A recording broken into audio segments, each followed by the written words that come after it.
Hello everyone. आज पर्यावरण पारिस्थितिकी से संबंधित जो इसका छठवां पार्ट है यानी कि पार्ट 6 से इसका अध्ययन करेंगे जो कि एमसीक्यू बेस है। तो आइए इसका पहला क्वेश्चन देखते हैं। पहला क्वेश्चन है कि मैंग्रोव के संबंध में चार कथन दिया गया है। बताना है कि इसमें से मतलब कि कौन से ऐसे मतलब कथन है जो कि सही है। तो पहला दे रहा है कि जो मैंग्रोव होते हैं यह अंतर्ज्वारीय तटीय क्षेत्र में मौजूद होते हैं। दूसरा इसमें ऑप्शन है कि जो सभी मैंग्रोव प्रजाति होती हैं कम ऑक्सीजन वाले मिट्टी में उगाई जाती हैं यानी कि ग्रो करते हैं। तीसरा है कि ये ठंड तापमान को सहन कर नहीं कर सकते हैं। चौथा इसमें से ऑप्शन है कि ये तट रेखा को स्थिर रखते हैं और तूफानी लहरों या जो ज्वार से होने वाले जो कटाव यानी कि अपरदन होता है उसको कम करते हैं। तो बताना है कि इन चारों में से कितने ऐसे ऑप्शन है जो कि करेक्ट है। तो पहला ये बिल्कुल सही है क्योंकि ये जो अंतर्ज्वारीय तटीय जो क्षेत्र होता है वहाँ पे मौजूद होते हैं, तो ये आपको सही है। दूसरा बोल रहा है कि जो सभी मैंग्रोव प्रजाति होती हैं वो कम ऑक्सीजन वाली जो मिट्टी होती है वहाँ पर भी क्या होता है ये मतलब कि इसको ग्रो किया जा सकता है यानी कि ग्रो होता है। तीसरा है कि ये जो ठंड वाले जो तापमान होता है उसको सहन नहीं कर सकते हैं क्योंकि ये मुख्य रूप से जब देखेंगे तो जो ट्रॉपिकल और सब ट्रॉपिकल वाला रीजन जो होता है उष्णकटिबंधीय या उपोष्णकटिबंधीय वाला जो क्षेत्र होता है वहीं पर मुख्य रूप से ये पाए जाते हैं।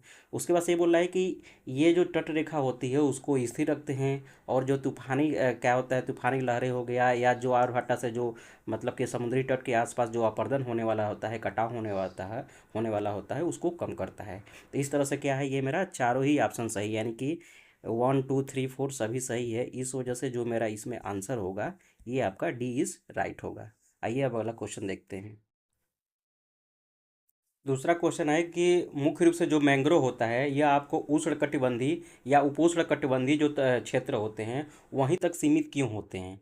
इसमें से चार ऑप्शन दिया गया है, आपसे बताना है कि बेस्ट कौन सा इसमें एक्सप्लेनेशन है। तो पहला ये बोल रहा है कि उन्हें अपने जड़ों से जो खारा पानी होता है उसको छानने के लिए उच्च जो सौर विकिरण होता है उसकी आवश्यकता होती है, इस वजह से यह उष्ण या उपोष्ण कटिबंधीय क्षेत्र में होता है। या दूसरा ये बोला है कि ये क्रिटेशियस पीरियड के बाद से लेकर पेलियोसिन युग तक जो प्लेट विवर्तनी हुआ है या उसके गति के कारण यहाँ पे क्या है कि उपोष्ण या उष्णकटिबंधीय क्षेत्र में पाया जाता है। तीसरा बोल रहा है कि जो उष्णकटिबंधीय या उपोष्णकटिबंधीय जो क्षेत्र होता है क्षेत्रों के जो गर्म पानी में प्रकाश संश्लेषण के लिए अधिक मात्रा में घुलित ऑक्सीजन होती है जिसकी वजह से क्या होता है वहाँ पे मैंग्रोव ग्रो होता है, इस वजह से इस क्षेत्र में पाया जाता है। या उष्णकटिबंधीय या उपोष्णकटिबंधीय जो तटीय क्षेत्र होता है क्षेत्रों के पास मौजूद जो मिट्टी होती है वो दुनिया के अन्य जो तटीय क्षेत्र की तुलना में क्या होता है अधिक पोषक स्तर वाला होता है, इस वजह यहाँ मैंग्रोव का उत्पादन होता है। तो बताना है कि इन चारों में से कौन से ऐसे ऑप्शन है जो कि सही है। तो इसमें से अगर बेस्ट एक्सप्लेनेशन की बात करते हैं तो वो पहला है। क्यों? क्योंकि क्या होता है उन्हें अपनी जड़ों से जो खारा पानी को छानने के लिए ऊंच मतलब क्या होता है हाई रेडिएशन की आवश्यकता होती है, जो कि मुख्य रूप से जो उष्णकटिबंधीय या उपोष्णकटिबंधीय यानी कि जो ट्रॉपिकल रीजन होता है जो ट्रॉपिकल और सब ट्रॉपिकल रीजन होता है यहाँ पे अधिक मतलब क्या होता है इंसुलेशन कह लीजिए या रेडिएशन होता है वो मिलता है, जिसकी वजह से जो सैलिनिटी ऑफ वाटर होता है उसको फिल्टर करने में उसको मदद करता है, जिसकी वजह से यहाँ पे ग्रो हो सकता है। इस वजह से मेरा जो ऑप्शन ए होगा ये राइट होगा। तो यानी कि इसमें जो आंसर की बात करते हैं ए इज़ राइट होगा। आइए अब अगला क्वेश्चन देखते हैं। जो अगला क्वेश्चन है ये रामसर कन्वेंशन से है यानी कि रामसर कन्वेंशन से संबंधित दो स्टेटमेंट दिया है, उसको बताना है कि इसमें से कौन से ऐसे स्टेटमेंट है जो कि करेक्ट है। तो पहला बोल रहा है कि जो रामसर कन्वेंशन है यह किसी भी देश के क्षेत्र के भीतर सभी जो आर्द्र भूमि होती है उसके संरक्षण और सुरक्षा को क्या करता है अनिवार्य बना देता है या अनिवार्य कर देता है। दूसरा ऑप्शन बोल रहा है कि कोई भी मतलब कि आर्द्र भूमि अगर है अगर वो मोन्टेक्स रिकॉर्ड पे चला गया है तो अगर उसको अंतर्राष्ट्रीय महत्व के लिए रखा जाता है तो स्वतः जो भी मतलब आर्द्र भूमि है उसके क्या होता है जो भी आर्द्र आर्द्र भूमि अगर मान लीजिए इसको क्या है रामसर साइड में ले लिया गया है मोन्टेस रिकॉर्ड के माध्यम से, तो उस आर्द्र भूमि के सीमा के जो 5 किलोमीटर के भीतर जो सभी मतलब कि मानवीय गतिविधियाँ होती है उसको निषिद्ध किया जाता है। तो क्या रामसर कन्वेंशन का ये जो दो स्टेटमेंट दिया गया है इसका मतलब ये मतलब है या ये उसके अंतर्गत इसको रखा गया है। तो पहली बात है कि पहला अगर स्टेटमेंट बात करते हैं तो ये गलत है, क्योंकि रामसर कन्वेंशन के अंतर्गत अगर किसी भी देश के अंदर मतलब जितने भी आर्द्र भूमि होती हैं, यानी कि जो वेटलैंड होता है, उसको अनिवार्य रूप से संरक्षण और सुरक्षा करने की अनिवार्यता नहीं होती है। इस वजह से पहला जो इसमें ऑप्शन है वो गलत हो जाएगा। दूसरा है कि अगर मोन्टियास रिकॉर्ड पर, यानी कि जो रामसर के साइड पे, माने किसी भी देश का जो मतलब कि वेटलैंड होता है उसको अगर रामसर साइट के अंतर्गत रखा जाता है तो उसके लिए एक रिकॉर्ड बनाया जाता है, जिस रजिस्टर का नाम होता है मोन्टेक्स रिकॉर्ड के नाम से जाना जाता है। तो अगर किसी भी क्षेत्र या किसी भी देश के कोई भी आर्द्र अगर भूमि है उसको मोन्टेक्स रिकॉर्ड पर रखा गया है, वो तो मुख्य रूप से जाहिर सी बात है कि रखा गया है तो क्या होगा, अंतर्राष्ट्रीय महत्व के लिए होगा। तो क्या अगर किसी भी क्षेत्र को वेटलैंड के अंतर्गत अगर मतलब कंसीडर किया जाता है तो स्वतः उसके मतलब कि 5 किलोमीटर के एरिया के भीतर जितनी भी मानव गतिविधियाँ होती हैं रोक दी जाती है।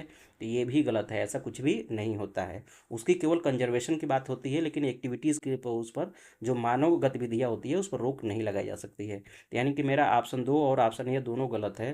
तो इसमें सही पूछा है, तो यानी कि क्या है, न तो एक न तो दो, यानी कि दोनों ही मतलब कि सही नहीं है। इस वजह से मेरा इसमें आंसर डी हो जाएगा। तो आंसर मेरा यहाँ पे डी होगा, डी इज़ राइट। आइए अब अगला देखते हैं। अब देखिए कुछ बताना है, इसमें से 3 स्टेटमेंट दिया गया है। अब बताना है कि इनमें से मतलब कि कितने ऐसे मतलब ऑप्शन है जो आर्द्र भूमि का कार्य होते हैं, यानी कि जो वेटलैंड होता है उसके फंक्शन को दर्शाते हैं। तो पहला ये दे रहा है कि जो वेटलैंड होता है वो क्या करता है, जो जलीय वनस्पति या जीव होता है उसके आवास का काम करता है। दूसरा ये दे रहा है कि यह बाढ़ को रोकने में क्या करता है, सहायता करता है या उसको कम करने में सहायता करता है। या तीसरा ये है कि ये जो ग्राउंड वाटर होता है उसको रिचार्ज रखता है। तो मतलब कि अगर किसी भी क्षेत्र में अगर वेटलैंड पाया जाता है तो उसका फंक्शन क्या हो सकता है। तो अगर फंक्शन की बात करते हैं तो यह मुख्य रूप से क्या होता है, जो आसपास के जलीय वन होते हैं उसको क्या होता है, आवास देता है, या जीव होते हैं उसको आवास मुहैया करवाता है। दूसरे अगर उस क्षेत्र में बाढ़ आता है तो उसको क्या होता है, उसको कम करने या रोकने में इसको मदद करता है। और ये ग्राउंड वाटर रिचार्ज करने में भी मदद करता है। इस वजह से मेरा इसमें जो तीनों ऑप्शन है वो सही है। तो ऑल करेक्ट होने की वजह से क्या होगा, इसमें मेरा जो ऑप्शन है वो सी इज राइट हो जाएगा, यानी कि सी इज राइट। आइए अब अगला क्वेश्चन देखते हैं।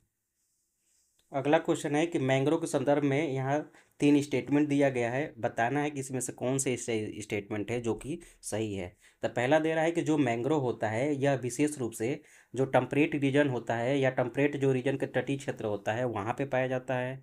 दूसरा दे रहा है कि मैंग्रोव के जड़ जड़ें मैंग्रोव की जो जड़ें होती है वो पानी के नीचे खरे मिट्टी में डूबी हुई होती है। तीसरा बोल रहा है कि जो मैंग्रोव को गीली मिट्टी हो गया चाहे उच्च लवणता में जीवित रहने के लिए उसकी क्या होती है, मार्फोलॉजी हो गया या ये एनाटोमी हो गया या फिजियोलॉजी हो गया, उसको सर्वाइव यानी कि एडाप्टेशन करने की आवश्यकता होती है। तो बताना है कि इन तीनों में से कौन से ऑप्शन सही है। तो अगर पहला बात करते हैं कि जो मैंग्रोव होता है वो आपको टेम्परेट रीजन या टेम्परेट रीजन के कोस्टल रीजन में नहीं पाया जाता है, क्योंकि इससे पहले वाले क्वेश्चन में देखे हैं कि जो मैंग्रोव होता है यह मुख्य रूप से ट्रॉपिकल और सब ट्रॉपिकल रीजन में पाया जाता है, यानी कि उष्णकटिबंधीय या उपोष्णकटिबंधीय क्षेत्र में पाया जाता है। तो शीतोष्ण में तो बिल्कुल नहीं पाया जाता है, तो यानी कि ये आपका गलत हो जाएगा।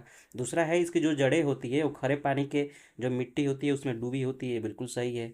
तीसरा ये कि जो अगर जो मैंग्रोव है वो सर्वाइव करने के लिए गिल्ली मिट्टी या चाहे हाई सैलिनिटी होती है उसको सर्वाइवर के लिए क्या होता है, जो मार्फोलॉजी हो गया फिर एनाटोमी हो गया या फिजियोलॉजी हो गया उसको अडाप्ट करने या उसके लिए अनुकूल होता है। तो यानी कि इसमें जो 2 और 3 है वो सही है। इस वजह से मेरा ऑप्शन 2 इसमें राइट हो जाएगा, बी बी राइट हो जाएगा। तो इस वजह से मेरा यहाँ आंसर है ये बी इज राइट होगा। आइए अब वाला क्वेश्चन देखो। अब देखिए उष्णकटिबंधीय सदाबहार वृक्ष के बारे में कुछ कथन दिया गया है। बताना है कि इसमें से कौन सा गलत है। यानी कि जो आपका ट्रॉपिकल एवरग्रीन फॉरेस्ट होता है उसके रिस्पेक्ट में बताना है कि इन चारों में से कौन सा ऐसे ऑप्शन है जो कि गलत है। तो पहला ये बोलना है कि जो एवरग्रीन फॉरेस्ट होता है यानी कि ट्रॉपिकल एवरग्रीन फॉरेस्ट होता है यह आपको पश्चिमी घाट हो गया, पूर्वोत्तर क्षेत्र और उसके साथ साथ जो अंडमान और निकोबार द्वीप समूह होता है वहाँ पे पाया जाता है। तो ये बिल्कुल सही है। दूसरा ये बोल रहा है कि ये किसी भी मौसम में अपने पत्ते को नहीं झाड़ते हैं। इसको अभी देखेंगे आगे। फिर से दूसरा इसमें बोल रहा है कि जो आयनी हो गया या एवोनी होता है जैसे पौधे होते हैं ये क्या होता है, ये आमतौर पर उष्णकटिबंधीय सदाबहार के ही वृक्ष होते हैं। तीसरा बोल रहा है कि जो ट्रॉपिकल एवरग्रीन फॉरेस्ट होता है वहाँ अगर वर्षा की बात करते हैं तो 200 सेंटीमीटर से ज़्यादा होती है। वहीं अगर तापमान की बात करते हैं तो लगभग 22 डिग्री सेल्सियस से अधिक होता है। तो ये भी सही है, ये भी सही है और का ये भी सही है, लेकिन ये गलत है। क्यों? क्योंकि ऐसा नहीं है कि एवरग्रीन फॉरेस्ट में जो पत्ते होते हैं वो कभी नहीं गिरते हैं, कभी ना कभी अपने लाइफ में गिरते हैं, तभी तो फिर से वहाँ पे नए पत्ते आते हैं। हालांकि ये है कि इसके लिए कोई मतलब कि मौसम या सीजन डिसाइडेड नहीं है ताकि उस समय सभी एक साथ पत्ते गिरेंगे। तो इस वजह से ये ऑप्शन क्या होगा आपका गलत हो जाएगा। तो इसमें जो आंसर है गलत ही पूछा है तो बी हो जाएगा। इस वजह से जो आंसर है ये बी इज राइट होगा। आइए अब अगला देखते हैं। अगला क्वेश्चन है कि जो सेमी एवरग्रीन फॉरेस्ट होता है भारत के, उसके बारे में तीन कथन दिया गया है। बताना है कि इसमें से कौन सा सही है। तो पहला बोल रहा है कि जो वेस्टर्न घाट हो गया, अंडमान निकोबार हो गया और भारत का जो पूर्वोत्तर क्षेत्र हो गया, वहाँ पर आपको सेमी एवरग्रीन फॉरेस्ट यानी कि अर्ध ये सदाबहार वन पाए जाते हैं। दूसरा बोल रहा है कि यह सदाबहार वन और यह डेसिडियस यानी कि जो एवरग्रीन फॉरेस्ट होता है और डेसिडियस फॉरेस्ट होता है, इन दोनों के मिक्सअप मतलब वहाँ पे पेड़ पाए जाते हैं। फिर ये बोल रहा है कि किसी मुख्य प्रजाति में जैसे कि रोजवुड हो गया, फिर से मोहोगमी हो गया और एबनी शामिल होता है। तो क्या ये तीनों जो विशेषताएं होती हैं ये आपको जो सेमी एवरग्रीन फॉरेस्ट होता है उसकी विशेषता है। तो बिल्कुल ये इसमें तीनों ही सही है, क्योंकि वेस्टर्न घाट हो गया, अंडमान हो गया या पूर्वोत्तर क्षेत्र हो गया, वहाँ पे पाया जाता है। अगर सेमी माने अर्ध सदाबहार वन की बात करते हैं तो वहाँ पर देखिए आपको एवरग्रीन भी मिलेगा और डेसिडिवस भी मिलेगा। अगर इस क्षेत्र की अगर पेड़ पौधों की बात करते हैं तो उसमें रोजवुड हो गया, फिर से मोहगनी हो गया या एबनी हो गया, ये भी पाया जाता है। तो इस वजह से मैंने इसमें तीनों सही है, तो मेरा जो ऑप्शन सी इज राइट होगा। तो इस वजह से जो आंसर होगा वो सी होगा। आइए अब अगला। अगला क्वेश्चन है कि भारत में मुख्य रूप से यानी कि कॉमन रूप से जो ट्रॉपिकल डिसिडिवस फॉरेस्ट होता है उसमें किस प्रकार के वृक्ष या वन पाए जाते हैं। तो इसमें देखिए दिया है आपका ये रबड़ दिया है, टीक दिया है, रोजवुड दिया है, फिर शीशम है, नीम है, साल है, फिर से मैंग्रो है, मोहगमी है और ये सैंडलवुड है। फिर से आपका ये पाइन हो गया, उसके बाद से फर हो गया, उसके बाद सीडर हो गया। तो मुख्य रूप से अगर ट्रॉपिकल डिसिडिवस फॉरेस्ट के बारे में बात करते हैं तो आप ट्रॉपिकल डिसिडिवस में यहाँ पे मुख्य रूप से अगर बात करते हैं तो आपको बी यानी कि शीशम हो गया, नीम का पेड़ हो गया और साल का वृक्ष मुख्य रूप से पाया जाता है। इस वजह से जो आंसर होगा वो मेरा बी इज राइट होगा। आइए अब अगला देख। इसमें से ये पूछ रहा है कि जो भारत में निम्नलिखित में से कौन सा ऐसा क्षेत्र है जो उष्णकटिबंधीय रेगिस्तान के अंतर्गत आता है। यानी कि ट्रॉपिकल डिजर्ट की बारे में बात कर रहा है। तो जाहिर सी बात है कि अगर हम लोग ट्रॉपिकल डिजर्ट की बात करते हैं या हॉट डिजर्ट की बात करते हैं तो भारत में केवल एक ही जगह पाया जाता है, जो आपका वेस्टर्न राजस्थान होता है और नॉर्दर्न जो गुजरात वाला पार्ट होता है। यह मुख्य रूप से क्या होता है आपको जो ट्रॉपिकल डिजर्ट कह लीजिए या हॉट डिजर्ट के अंतर्गत आता है। इस वजह से जो इसमें आंसर होगा वो ये होगा। यानी कि आंसर की बात करें तो ए इज़ राइट होगा। आइए अब अगला देखते हैं। 10वां जो क्वेश्चन है ये बोल रहा है कि जो भारत में मैंग्रोव पाए जाते हैं, भारत में जो मैंग्रोव पाए जाते हैं उसके संदर्भ में कुछ कथन दिया गया है, सही इसमें से ढूंढना है।